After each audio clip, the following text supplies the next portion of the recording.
Bonded doctor नहीं, यहाँ BMO होगा ना, कौन जबरे सर है ना, जबरे सर कनेल है, वो कहाँ है? उसको आपने सूचना दी थी कि नहीं इसी बात में? सर आपने बात करी थी बीएमओ से, क्या बोले वो? यहाँ से किसी हैं? बीएमओ को या किसी को तो तुम आए हो क्या? हैं? अरे आप तो जवाब कौन देगा अगर हमारे सवाल होंगे तो? हाँ? ये मेन चीज है। रुको, आपको सर ने भेजा है क्या कनेक्ट सर? फिर किसने आपको कौन बुलाया? आप फिर जवाब देने लायक ना तो वैसे बॉन्ड में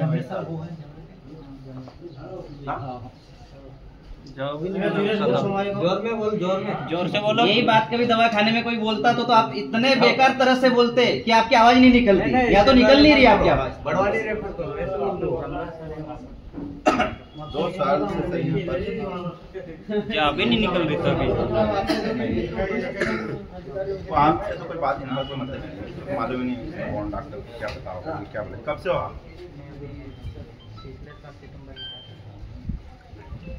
साल भर हो गया। नहीं, जो ऑथराइज होगा ना उससे बात करेंगे ना, इनसे बोल के क्या करेंगे? अगर बोलेंगे सवाल करेंगे तो उनसे पूछ के जवाब देंगे, तो आपसे कोई मतलब नहीं। आप जाओ पेशेंट उनको देखो।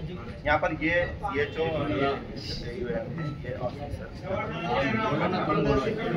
आपके सामने है सर, अगर आपके सामने इतना बड़ा हॉस्पिटल है, उप स्वास्थ्य केंद्र कौड़ी के 50 बना दिए, डॉक्टर होना चाहिए सर। हमको सिर्फ रिकॉर्ड मिलता है कि हमने इतने दवाखाने बना दिए, हम पूछते डॉक्टर कहाँ है तो डॉक्टर का जवाब हमको मिलता है डॉक्टर है नहीं, नौकरी कोई करना नहीं चाह रहा है, ऐसा जवाब मिलता है। तो ये दवाखाने बंद रहेंगे ना तो हमको कम से कम लड़ने में अच्छा रहेगा। उनके पास जवाब नहीं रहेंगे तो व्यवस्था करेंगे। मेडिकल कॉलेज खोलो, बोल रहा हूँ, हमारे आदिवासी क्षेत्र में बनाओ हमारे आदिवासी लड़कों को डॉक्टर, फिर करेंगे नौकरियां। कर्मचारी को छुट्टी तो कर देते, ट्रांसफर करते हैं, हाँ, पर लाते कुछ नहीं। अरे एक ये बड़ी गंभीर समस्या है। यहाँ से ट्रांसफर बहुत सारे किए, उसमें आप चाहे तो शिक्षा विभाग को भी देख लो। 153 टीचर, 153 स्कूल शिक्षक विहीन है। उसके बाद 92 टीचरों का ट्रांसफर कर दिया। व्यवस्था क्या करी आप लोगों ने पहले? हो गया। अरे 153 तो शिक्षक विहीन स्कूलें हैं जो भवन खड़े हैं, कोई टीचर नहीं है। और वहाँ के टीचर के बावजूद इस बार इन्होंने 92 टीचरों का ट्रांसफर का, मैंने 3 बार विभाग को लेटर लिखा, कलेक्टर को लेटर लिखा। सिंगल टीचर को भी ट्रांसफर किया। हाँ, एक स्कूल में एक टीचर था ना, उसको भी ट्रांसफर। मेरा ये कहना पड़ता है कि कर दो ना 50 नहीं 1000 को कर दो, पर पहले 1000 यहाँ रखो। मैं कलेक्टर को लेटर लिखा, एसी साहब को लेटर लिखा, लेकिन आज दिनांक तक कोई नहीं। उस बात को कोर्ट से स्टे लेके आए, उसके बाद भी टीचरों को हमसे भगा दिया। तो क्या करें आप बताओ? वो स्कूलों पे ताला लगाएंगे अपन? और शासकीय कार्य में बाधा करके किसी ने आना मत। इनको भी बोल रहा हूँ, आपको भी बोल रहा हूँ, क्योंकि शासकीय कार्य नहीं हो रहा है और नहीं हो रहा है तो फिर उस पर ताला लगना चाहिए, या तो फिर उसकी व्यवस्था करके दो। आंकड़ों को क्या खाएंगे हम? 1000 स्कूल बना दी तो क्या स्कूल देख के पढ़ाई हो जाएगी? अभी हमारे खैरिया में एक स्वास्थ्य केंद्र है, बाखरली में, वो कुत्ते बैठे वहाँ, सभी जगह कुत्ते बैठे वहाँ, कुत्ते बैठे हुए बाखरली में दवाखाना। क्या करेंगे? पत्राचार बहुत हो गया, पत्राचार। यहाँ तो हिसाब चाहिए। अभी आपकी जिम्मेदारी है कि नहीं, पहले आप बता दें। ये जो विभाग होने इसकी जिम्मेदारी आप लोग है कि नहीं, पहले तो आप ये क्लियर कर ले। दंडनीय अधिकारी यही है। हाँ, मजिस्ट्रेट सर है। हाँ, तो क्या है, दंड देने के लिए सिर्फ आदिवासी लोग हैं कि आपके पास में, या फिर वो विभाग के कर्मचारी भी है जो गलती कर रहे हैं या काम नहीं कर रहे हैं और भ्रष्टाचार कर रहे हैं? उनका क्या? हम अगर किसी पे कार्रवाई कराने जाते हैं साहब, डेटेड चायत्रा चौकी को घेर के बैठे साहब 10 साल हो गए, जांच ही चल रही है अभी तक।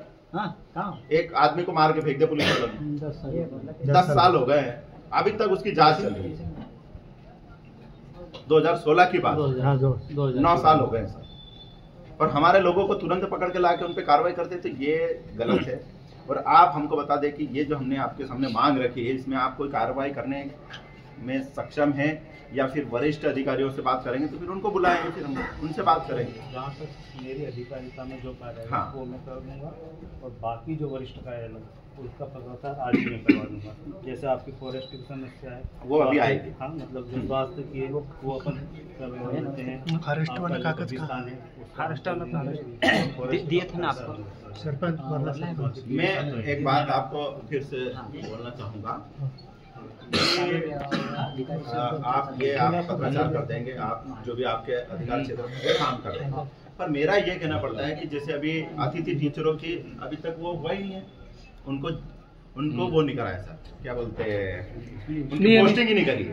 अतिथि टीचर हम कि अभी तक पोस्टिंग ज्वाइनिंग लेटर आया नहीं है, हमारी स्कूलें खाली है। उसमें क्या करेंगे आप लोग? संबंधित विभाग को अवगत कराएं।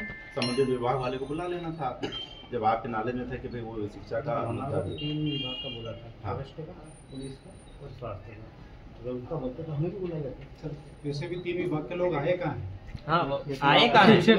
आपने सूचना करी है, वो आए नहीं, तो आप अब ये भी हमको लिखित में कार्रवाई कर देना उनके खिलाफ की यार। हम भेज देंगे। देखो, पर मेरा ये कहना पड़ता है, ठीक है वो विभाग की आपको जानकारी नहीं दी थी, हमसे गलती हो गई है, पर गलती तो विभाग से भी चल रही है, तो उस पर अपन क्या कार्रवाई करेंगे? बीओ पे क्या एफआईआर करेंगे या एसी पे क्या एफआईआर करेंगे? यहाँ पर जो प्राचार्य उस पे क्या एफआईआर करेंगे? जहाँ तक मेरे अधिकारिता में वो क्षेत्र में मैं वही तो बोलना चाह रहा हूँ कि सर जैसे अभी टीचर को ये वो नहीं करा है, अतिथि उनके अभी तक पोस्टिंग ही नहीं करी, तो मेरा ये सवाल है सीधा कि अभी आज शिक्षा स्कूल चालू हुए 3 महीने से ज्यादा, प्राइवेट स्कूलों में ही हो गए।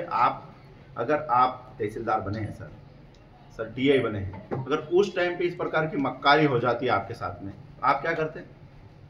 शिकायत ही करते? नहीं, शिकायत नहीं करते। महाराष्ट्र में मजदूरी करने जाना पड़ता है, घर बैठना पड़ता है ना, पढ़ ही नहीं पाते, अनपढ़ रह जाते, गवार रह जाते, बोल ही नहीं पाते, कहाँ जाते शिकायत करने? अगर आपको नहीं पढ़ाया जाता तो क्या हमारे आदिवासी समाज से भाजपा की सरकार इतनी नफरत कर रही है कि हमारे क्षेत्र में मास्टरों को ट्रांसफर करवा रही है? 153 पहले खाली है, उसके बाद पूरी 92 टीचरों को ट्रांसफर करा दे, तो ये क्या चल रहा है? आपने क्यों नहीं वहां पर इस बात को उठाया? हमने 3-3, 4-4 बार कलेक्टर मैडम को लेटर लिखा, तो मैडम ने आपको जवाब नहीं दिया कि वहां पर कितने टीचर कम है कि क्या है करके, आपको पत्राचार नहीं, वो वापिस से उधर से मेरे लेटर का कोई जवाब नहीं दिया। तो फिर आप विधायक को नहीं समझ रहे तो आम जनता को क्या समझते होंगे? आज मैं एक संवैधानिक पद पे बैठा हूँ, विधायक को मेरी बात कलेक्टर नहीं सुन रहा है, एसपी नहीं सुन रहा है, टीए नहीं सुन रहा है, तहसीलदार एजेंट नहीं सुन रहे, तो फिर तुमको तो मरना ही पड़ेगा, और नहीं तो फिर इससे लड़ना पड़ेगा, बैठना पड़ेगा, इनको बताना पड़ेगा, इनको जगाना पड़ेगा, टोचलना पड़ेगा कि हमारे हक ये है और आपको देना पड़ेगा। ये बातें बोल के सरकार सत्ता में आती है। इसका मतलब ये समझना चाहिए कि कानून का पालन नहीं कर रहे, आदेश का पालन कर रहे हैं। हाँ, ये तो क्लियर हो गई सर, क्योंकि आप आदेश का पालन करेंगे तो आदेश बड़ा है या कानून बड़ा है?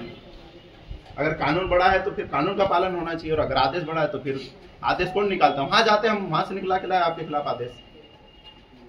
ये मतलब क्या हो रहा है हमारे क्षेत्र में? कैसा करेंगे इसको बताओ अब आप हमको।